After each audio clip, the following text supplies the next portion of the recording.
side.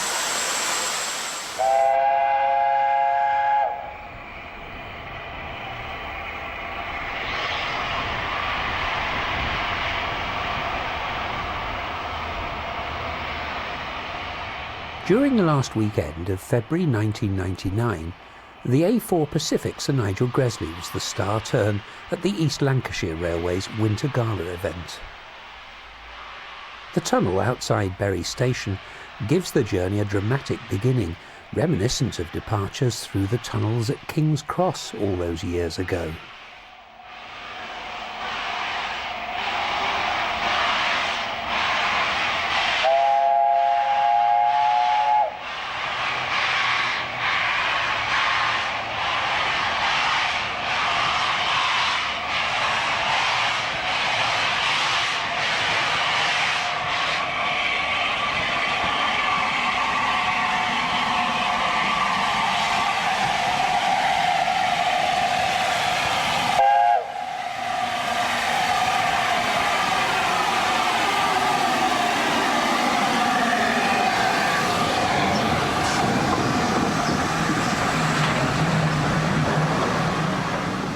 But 25 miles an hour on a preserved line is hardly what Gresley had in mind for his East Coast racehorses, and the A4's chief engineer Roger Barker was looking forward to something more spectacular in the springtime, when the engine was due to make an historic foray to the West Country.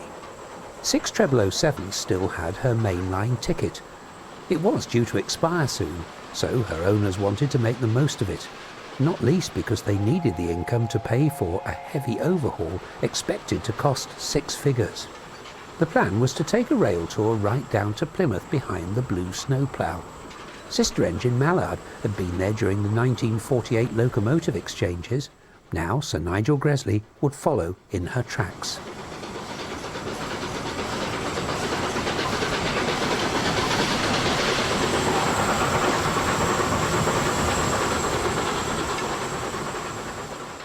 But it was never to be. A few days later, the engine's superheater pipes failed.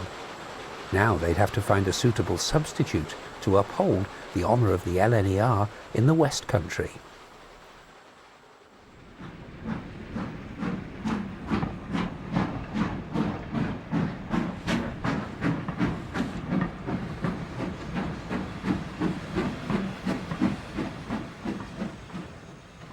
As luck would have it, the very engine for the job had just come back into service.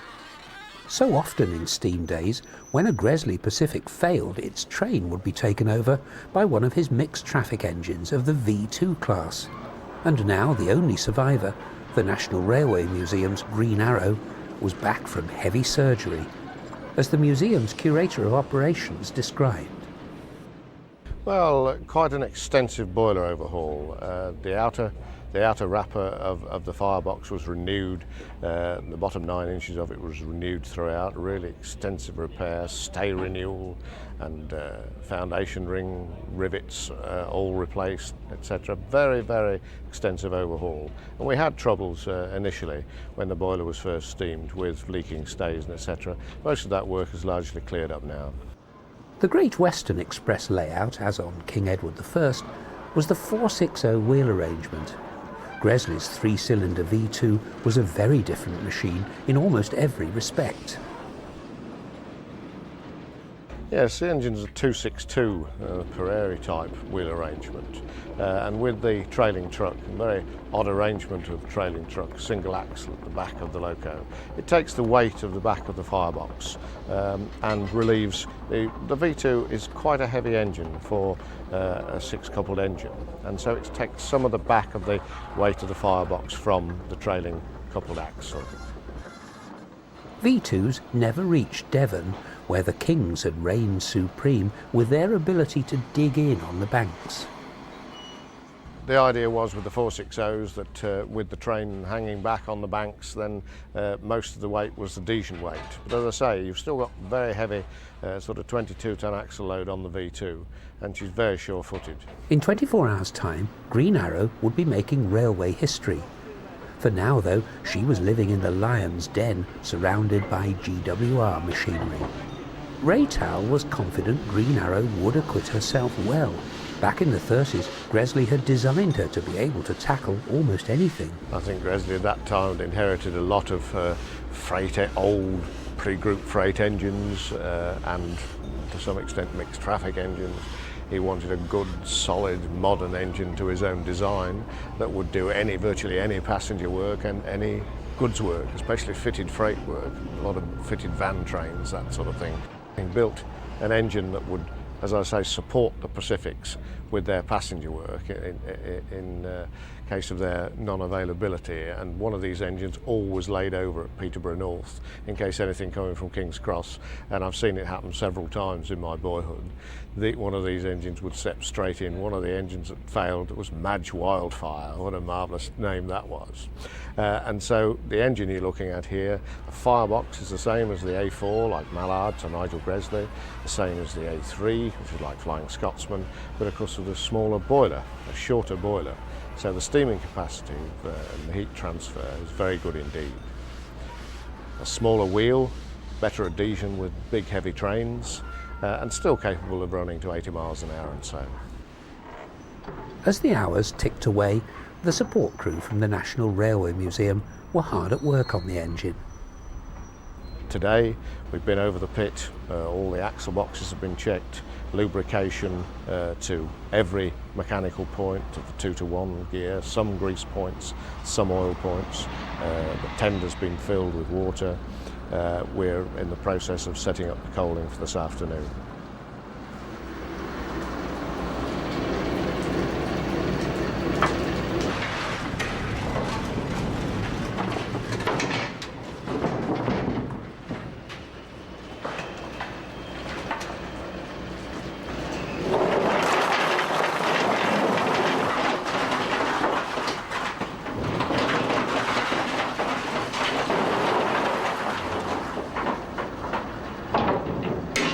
By the end of the day, Green Arrow was ready. All they needed now was some decent weather.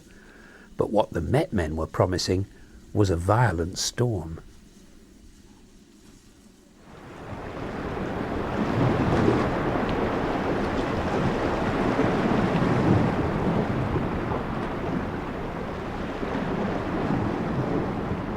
The next morning, Devon was beginning to feel the power of a deep depression brewing in the southwest approaches.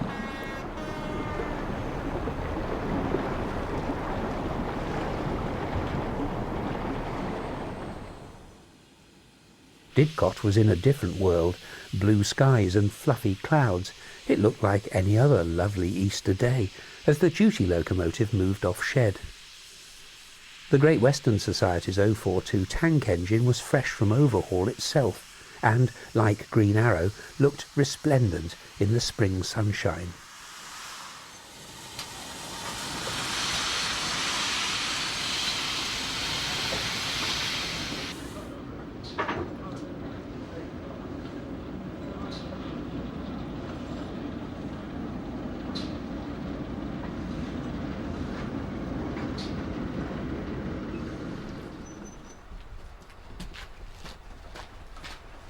But the Green Arrow team knew they'd be in for a rough ride later in the day, and one particular commodity would be literally like gold dust when they hit the South Devon banks. So they would carry as much of it as they possibly could, knowing that it could save them from the very real risk of slipping to a standstill on any one of 3 stiff climbs.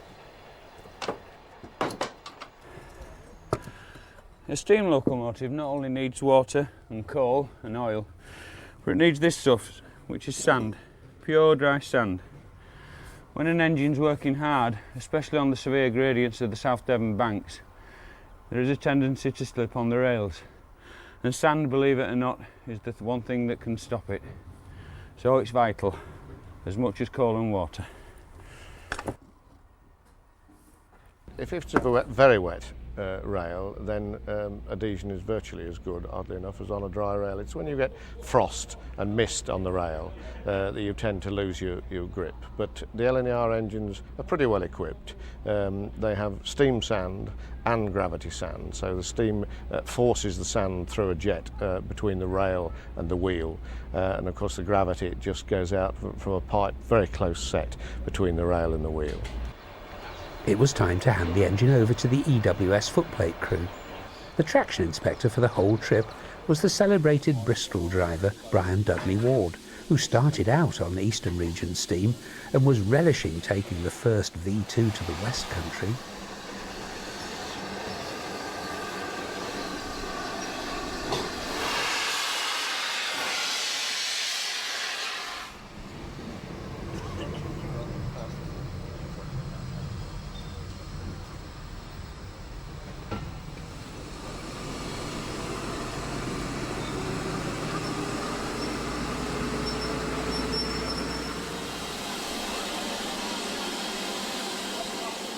The train would cover 205 miles in 7 hours, limited to 60 miles an hour because Green Arrow wasn't carrying AWS equipment.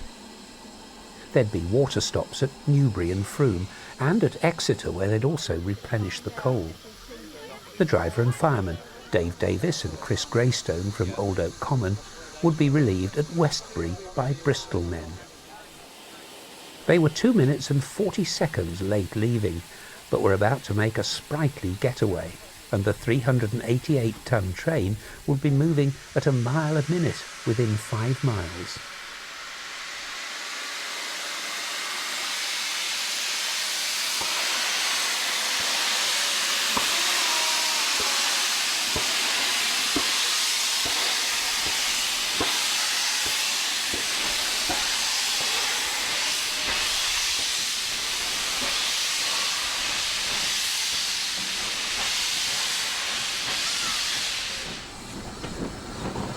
How you doing?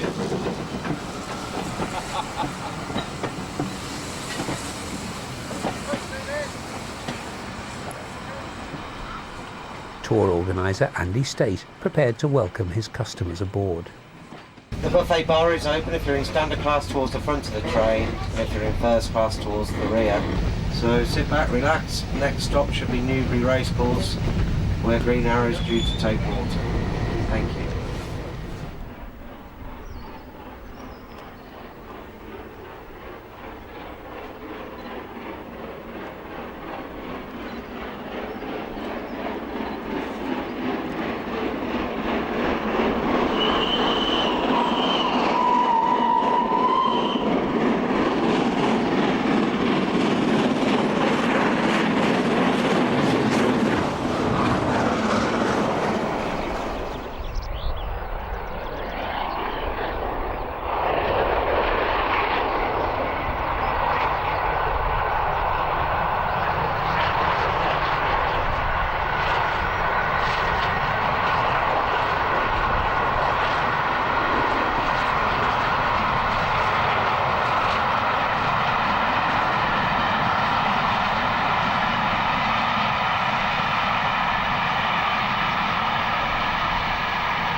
Enthusiasts had come from all over Britain to join the train.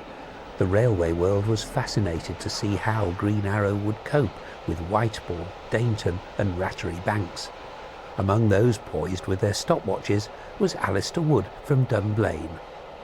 It's a hobby, which quite a lot of people do, as you see other people on the train.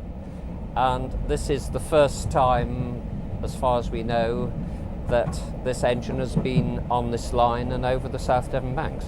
So it will be very interesting to see what it does.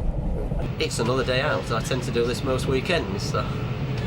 Tell us, how widely do you travel? Oh, all over the country. All over the country. We're trying to get as many lines with mainline steam as we possibly can. I mean, I've been doing this now for over 20 years, and I've done just over 100,000 miles of preserved steam on the main line. The Great Western Main Line, when it was built, contained some very steep banks, much steeper than you find on the other main lines. We've had trips over there with all sorts of different engines, but this is the first time we've had this particular engine, so it'll be very interesting to see how it performs. Pastime Rail organised trips all over Britain, but this one was special. From a personal point of view, it's my favourite piece of line. The sea wall between Exeter and Newton Abbot is probably the most scenic bit of railway in Britain. And then there's the South Devon Banks, which is always a big appeal, particularly to steam enthusiasts, with the climb over the 3 banks, very hard climb, so the engine has to work extremely hard. It's very scenic as well. Anywhere in the West Country is nice.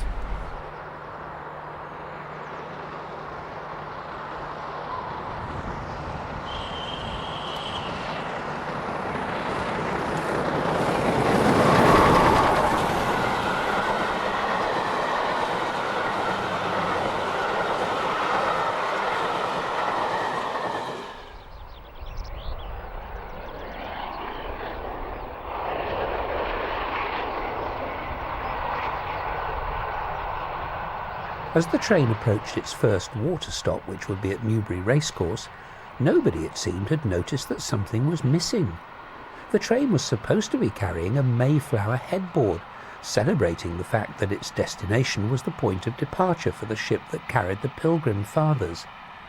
But the missing headboard wasn't the most pressing problem facing the train crew as they prepared to apply the brakes at Thatcham, 3 miles before Newbury.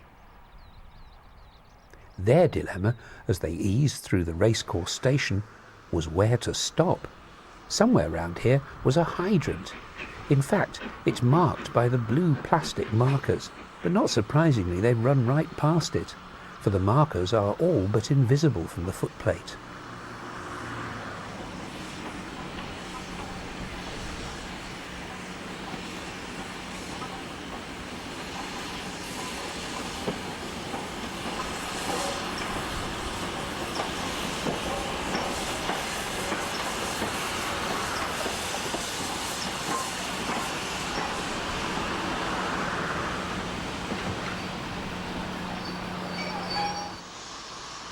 Only a few lineside photographers were able to record what happened next.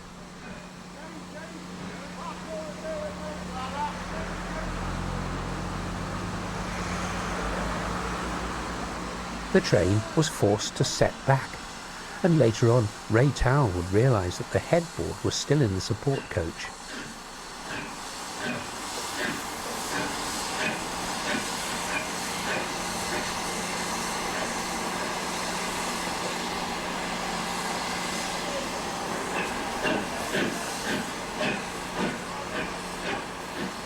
The actual hydrant is in a car park on the edge of the racecourse. The locomotive still has a good 100 metres to go before it reaches the right spot. This is an example of what happens when lineside vegetation is allowed to reach jungle proportions. In fact, the support crew would find themselves blazing a trail up the bank for the water hose. The water stop was booked for 35 minutes, so there was plenty of time for the footplate crew to complete their needle-in-a-haystack shunt and still be away in time. The only real repercussion of this incident was that, unforgivably, the guard's cup of tea was late. Is that kettle boiling yet? Oh, is that? Thank you very much, sir. It's hot. There's not a lot of water in it.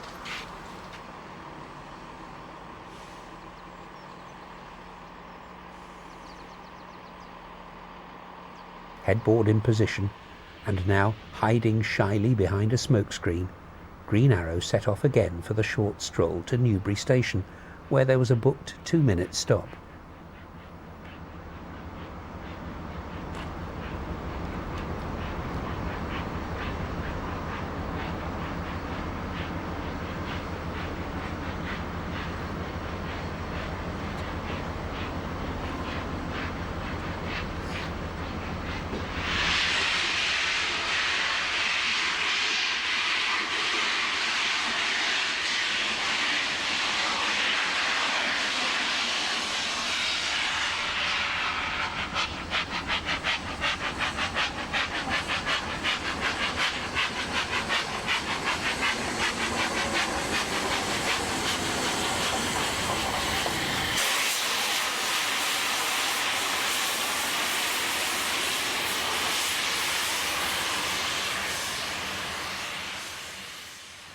For the record, after some smart work at the water stop, they eased away from Newbury a whole 17 seconds late.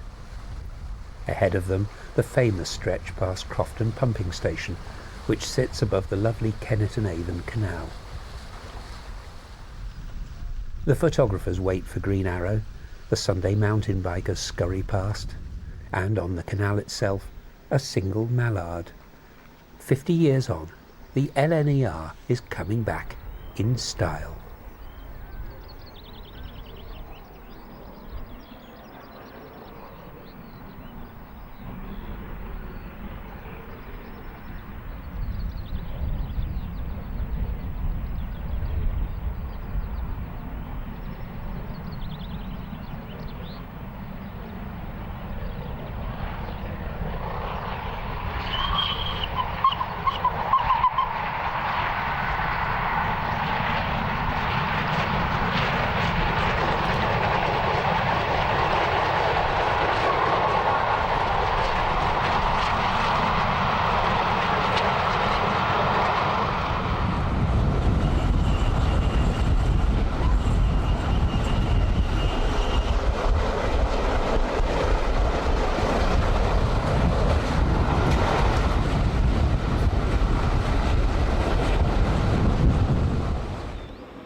Savernake Summit. Green Arrow tops the 1 in 106 bank at precisely the 60 mph permitted maximum. The 3-cylinder roar is music to Railtours' ears. His engineers, men like Rodney Litton and Dave Campy, have nursed the big engine back to health, and Savernake has demonstrated the integrity of their work.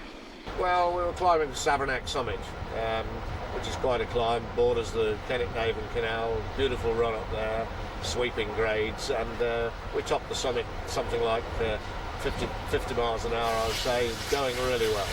He strikes me, he was giving it some welly up the front. Yes, well, you need to keep section times, and so he was working the locomotive to make sure it to the road. You know, one thing that amazes me is looking out the window, there's hardly a field, hardly a tree, hardly a road, where there isn't someone with a camera. It's really a magnet, isn't it? Oh, it is indeed, a great attraction. I mean, the railway itself, long gradients, sweeping curves, beautiful countryside. What more can you ask? Perhaps a little sun. Well, so far it's going very well. We couldn't have wished for anything better. Plenty of steam, you can hear the safety valve blowing. Speed's all right, we're on time. Everything at present is rosy. Well, I've just been down to see Rodney, who was the leading fitter on the job, and I've just hugged him. So there we are. And I was virtually in tears coming over the top of Savernake in fine style. It's down to Rodney, Dave Campy, as you say, the many volunteers who work and strive to keep the engine in the fit state it is.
A crew change. Jeff Ewan's on the shovel, Colin Parry driving. For Colin, there's a steep and amusing learning curve as he gets to grips with Green Arrow for the first time, to the obvious delight of his mates. Trying to get this lever down in the forward position.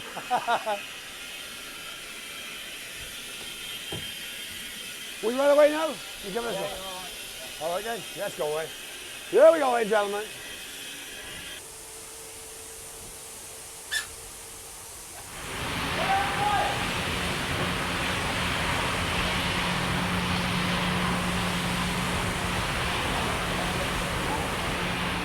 Ahead of them, after stops at Frome and Taunton, is the 15-mile, ever-steepening climb that culminates in Whiteball's 1 in 80. Now we're on our way, gentlemen.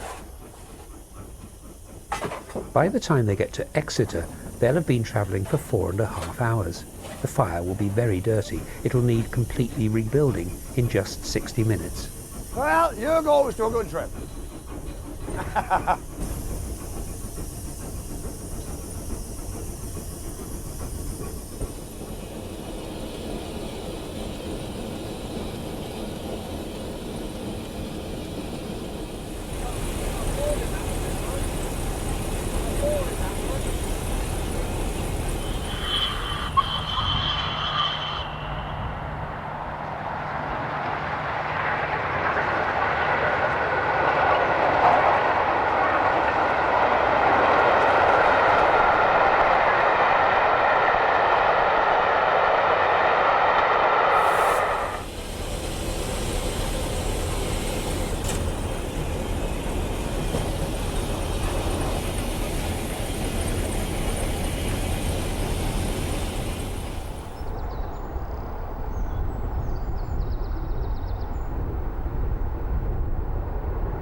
Leaving Castle Carey, the train is 4 minutes ahead of schedule and running easily, so the traction inspector can turn his attention to cleaning the footplate and laying the coal dust.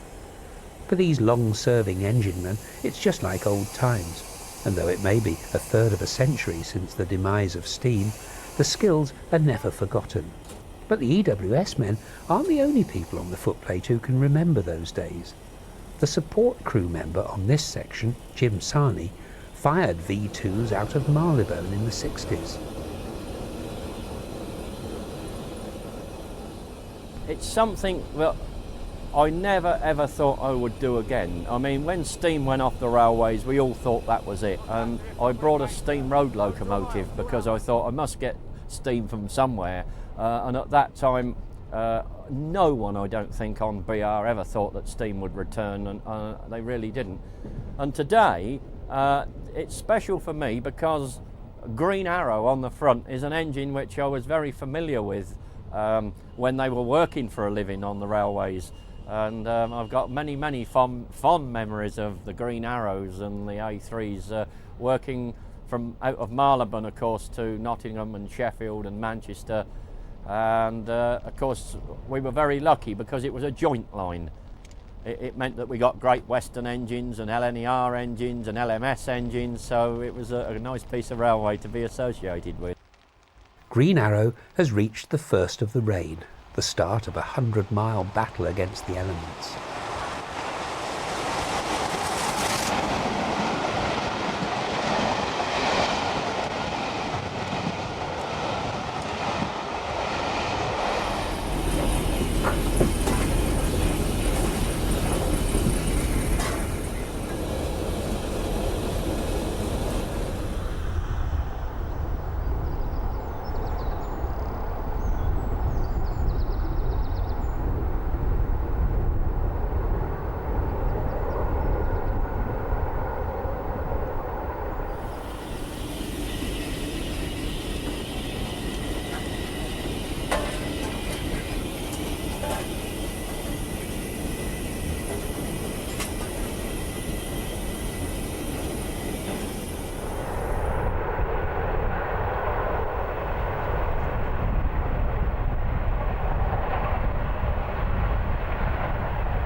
Put the bloody lights out!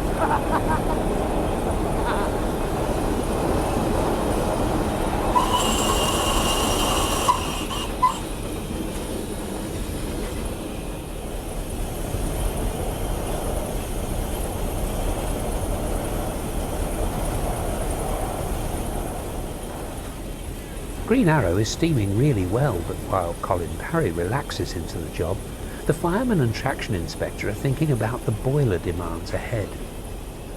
They're approaching Wellington, where City of Truro came the other way, doing a ton 100 years ago. In the down direction, though, it's a different matter, and the gradient will rob Green Arrow of 20 miles an hour in just 3 miles, dipping to a minimum of 36 miles an hour at Whiteball Summit. A glance at the photographers in the fields confirms that Green Arrow is about to confront the first of her 3 great labours.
Green Arrow had proved sure-footed so far, and the enginemen were becoming increasingly confident about their new mount.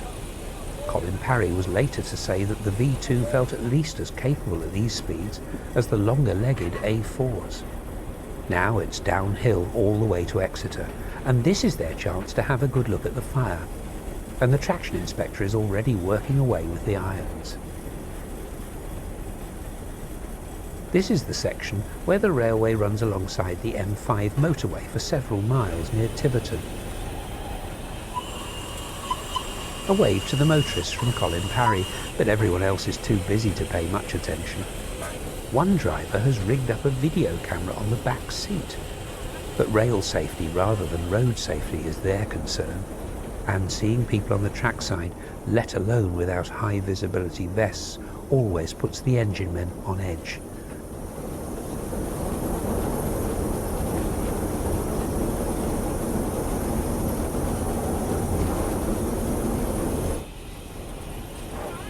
On a happier note, For Jeff Ewins, there are a few moments to recover before the brakes go on for Exeter. There's another rail tour in the station, which causes the crew a few moments' mirth as they bring Green Arrow down to walking pace.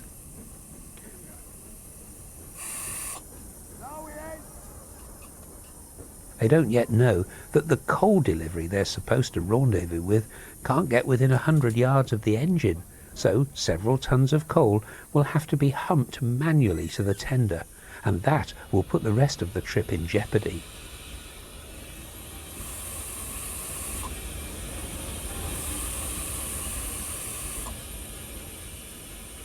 Green Arrow's real battle is still to be fought, though for now they have the pleasure of coming to a standstill precisely 8 seconds early. Detached from her train, Green Arrow hurries back through Exeter station.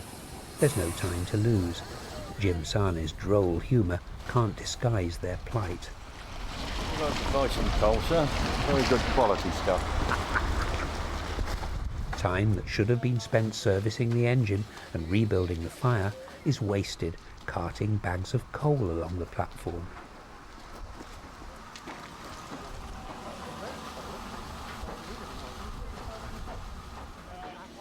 Ray Towle had said from the outset that the hour at Exeter would be the key to a good trip, and his prophecy was coming horribly true. The last thing they want is a late start. If they lose their carefully timed path along the South Devon main line, the passengers could be hours late getting back to London. Most of the onlookers don't realise they're watching a drama unfold. Dave Campy looks a model of calmness as he checks the engine. At least there's no shortage of water, though whether it came from the sky or the standpipe is anyone's guess.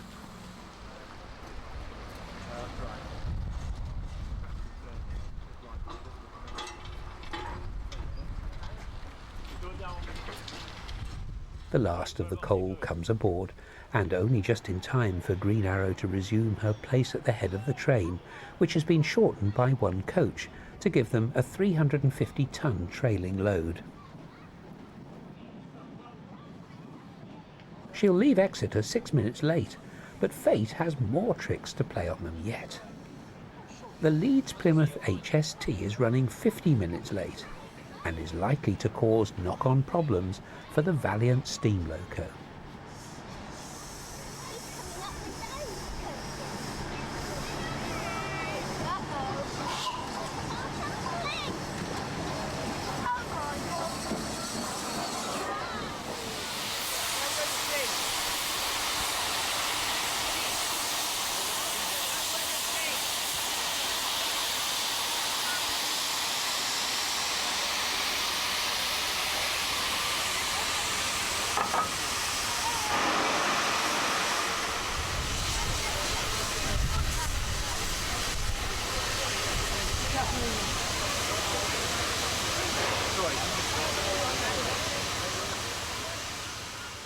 As usual, when people are in a hurry, more haste equals less speed, and the coupling of the engine to the train will give rise to some anxiety a few miles further on, when the train crew will have to cope with the consequences of a leaking brake pipe. Ollie's now attempting to leave. Unfortunately, the weather's not in our favour, so he's having difficulty at the moment in getting the wheels to grip. Just put the feed on, put more water in the boiler.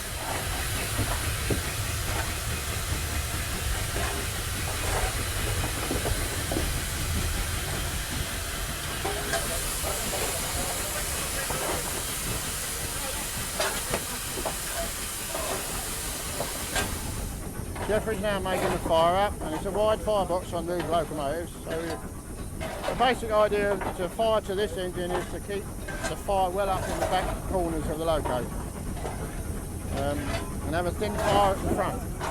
Evidence of the kind of weather they can expect during the afternoon is now all around them in the flooded fields, and just to make their happiness complete, the traction inspectors noticed the state of the tide. As you can see, it looks like the tide is coming in. And if we're very lucky, Mr. Parry might get wet. Now, the reason why Colin might get wet is waiting just around the corner. He'll be on the seaward side. No wonder GWR engines were right-hand drive.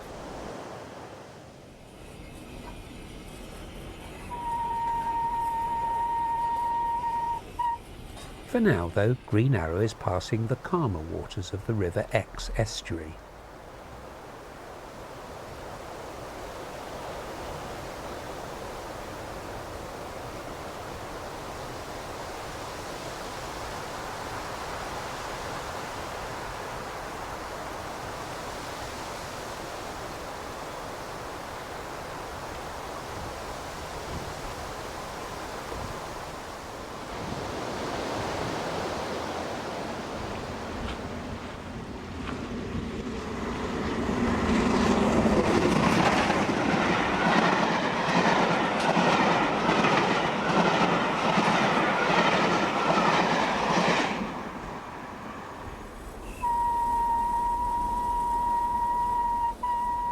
With the water looking perilously close, the crew's attention is now on another problem. The power's off by Cockwood Harbour, and in a few moments they'll need to brake for the scheduled parking stop at Dawlish Warren, which is where that late-running HST will squeeze past them. But as they prepare to slow down, all eyes are on the brake pressure gauge. Yeah, we're doing all right. We've got a little problem with the brake at the moment, but we'll go and sort it out when we stop. Well, for some reason, they may not have connected the train properly to the engine, and the engine's not able to maintain the brake. You're supposed to maintain it at 21 inches of vacuum, the needle you can see on your left. See the left-hand side needle, it's dropping on its own. We shouldn't do that. So we reckon we may have a leak on the train.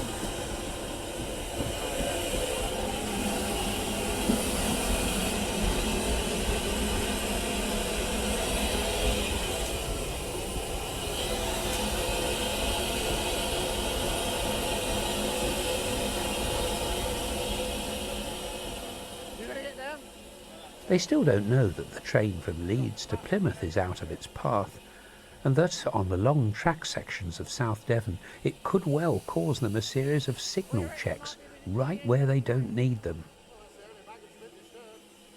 At least the 5-minute stand at Dawlish Warren will give them a bit more time to work on the fire. Just like everything else, the harder you work the loco, the more fuel you're going to use. The traction inspector has now sprung into action. His leadership will be a key factor in getting them over Dainton Bank, which pitches briefly to 1 in 36, requiring a volcanic boiler output. The passage of the late-running train hasn't escaped Brian Dudley Ward's attention. Like all the EWS traction inspectors, very little escapes his notice. And as they leave the storm-swept holiday village, he's already thinking about those signals.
they get their first sight of the open sea.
There's 4 little ones and 1 long one.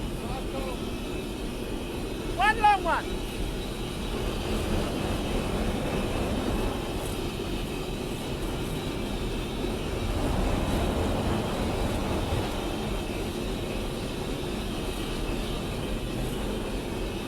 The line speed between here and Plymouth is 60 miles an hour.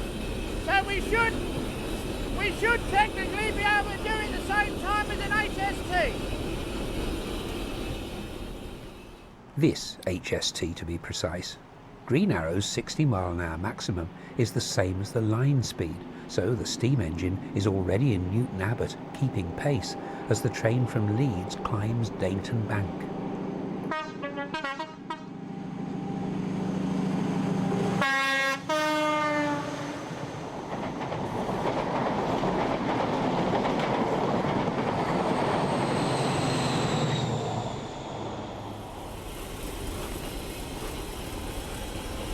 Those 2 trains that went in front of us, they might hold us back, so watch what you're doing. They might hold us back. Remember what the man said. About 2 miles, then it's a climb, a very short climb, we're running 45. It's short, goes steep, and it ends up in a tunnel.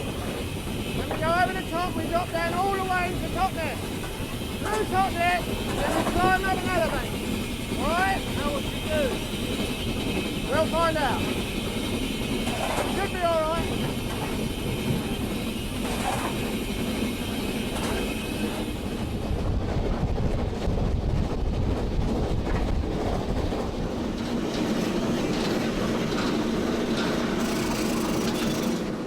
The speedo reads 36 miles an hour as they approach the echoing gloom of Stonicombe Quarry.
You may have heard the traction inspector trying to explain that Dainton's summit is actually inside the tunnel.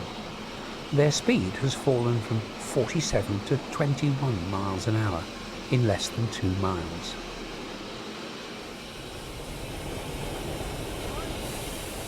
Ray Towell is visibly moved by the performance of the engine and the trio of railwaymen who fought to get her this far. But celebrations are premature. Totnes is the one place they do not want to find a red signal. The station is right at the foot of the longest bank, Rattery. We got another one to go up yet. Very good.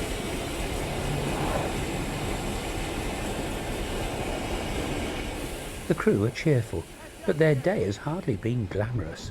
Steam is hard work, dirty work, and steam engines can be very unforgiving at times. It is totally over-glamorised today. The romance of steam. There was no romance with steam engines when they were working for real. There just wasn't. Most of them were dripping in oil and coal dust and filthy dirty. I remember riding down on the footplate of a Black 5 on a semi-fast from Marylebone to Nottingham, and the engine failed at Rugby, and it was taken off the train, put in a siding.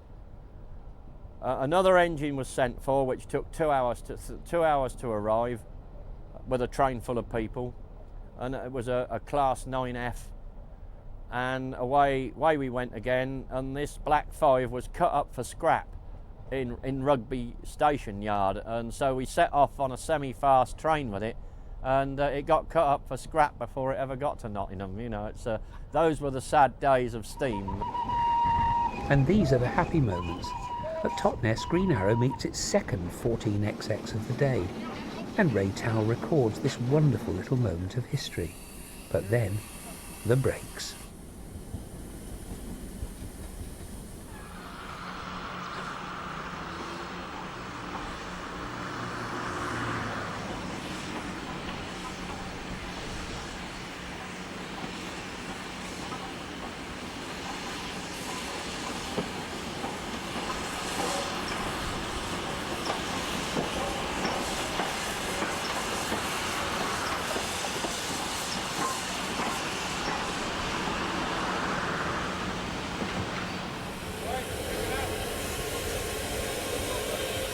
Right, stopped us right on the bank.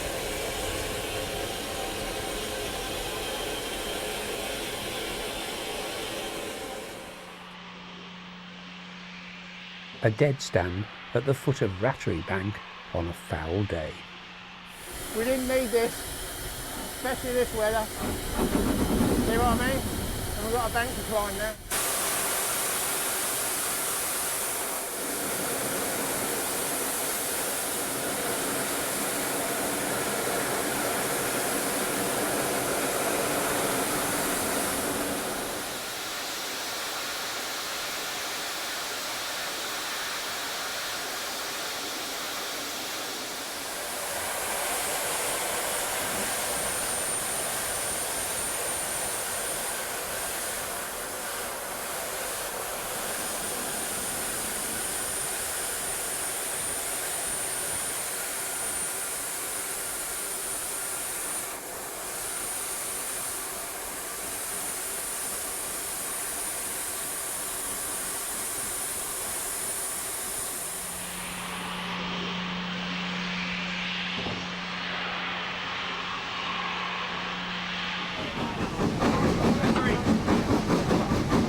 just let her help herself.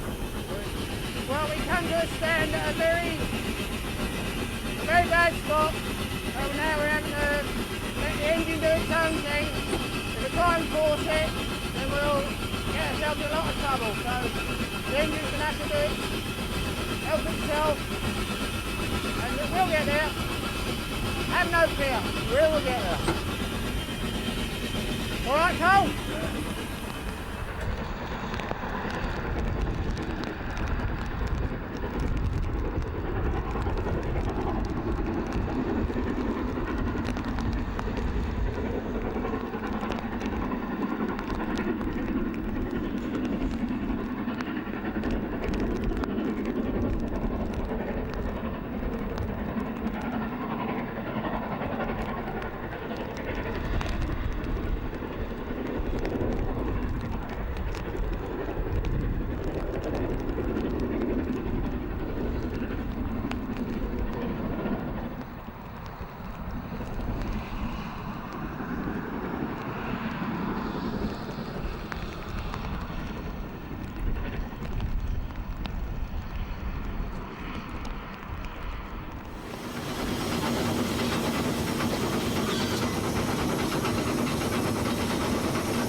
As they approach Marley Tunnel near the summit, they know the V2 has won the Battle of Devon.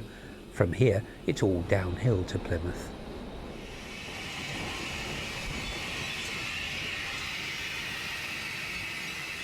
After all the problems, they're just 12 minutes late, and the whole of that delay was because they were being balked by the late-running high-speed train.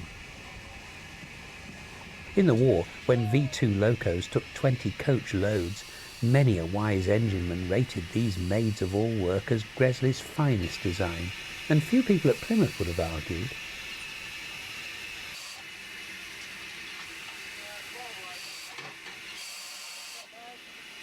The EWS crew had clearly done a brilliant job.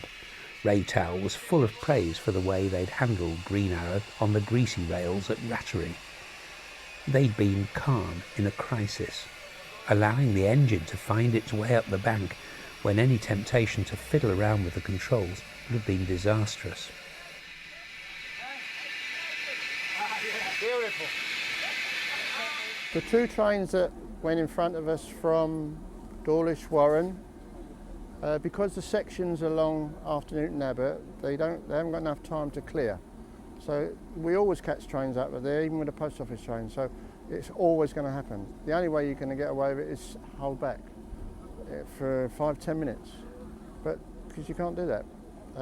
So you're going to catch one up, and the sections are so long. You've got no choice. And I knew what was going to happen before we ever got there. I mean, we got over Dayton all right, but because it's only 55 mile an hour from Dayton, the top of the bank, into Totnes, but nearly always, a situation like that, we'll always catch something up and you'll get stopped. She performs well. I mean, she performs as good, or if not better, than the A4 Gresley. The way she handles, I mean, she's a character on herself. This is the first time I've ever driven this particular type of Green Arrow. Well, I have driven the A4, which is St Nigel Gresley. I've had a firing turn on the A4, which is the other one, which is Union South Africa. And yeah, it's a love. It's great. And the character, I mean, you talk to her and she talks to you back. 3 cylinders. I mean, sometimes she argues, sometimes she doesn't. But it's always the driver that wins the argument. These things wouldn't be here if it wasn't for the people that are interested in preserving them, and they spend a lot of time in their own time. They don't get paid for it. All volunteers. Most of it is all volunteers. This particular engine, I believe, belongs to the National Railway Museum, so because that's all part of the country's heritage. But all the other preserved engines, it's all done by 80% volunteers, and they don't get a payment and nothing. They do it because they love doing it. And I suppose, all right, I get paid to do it, but my governor said to me the other day, he said, you do it for nothing, but I'm not so sure that I would do it for nothing, but on the other hand, maybe I might. Someone tells me, not that you'd admit it, that you're the best driver in Britain for this type of machine. How would you respond to that? Here, oi, come here. Would you agree that I'm the best driver in Britain for this type of machine? There's your answer.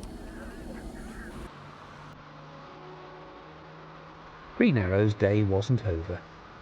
She slipped across Brunel's famous bridge into Cornwall, and later could be seen positively frolicking over those gorgeous viaducts that are such a feature of this breathtaking piece of railway.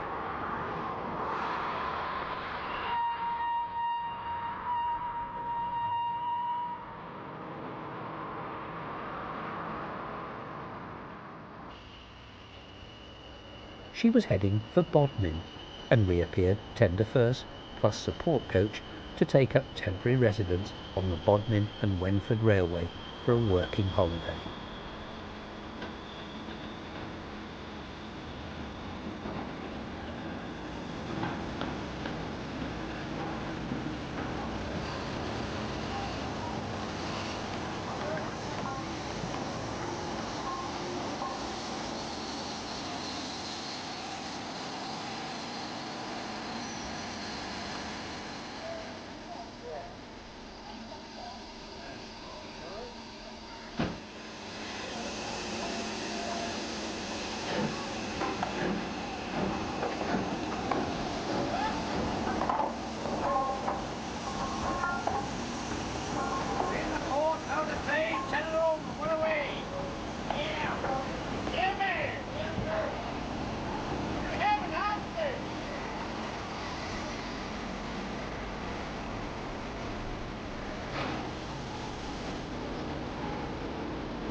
And a few days later, with the weather now behaving itself, she came home, the last survivor of her class.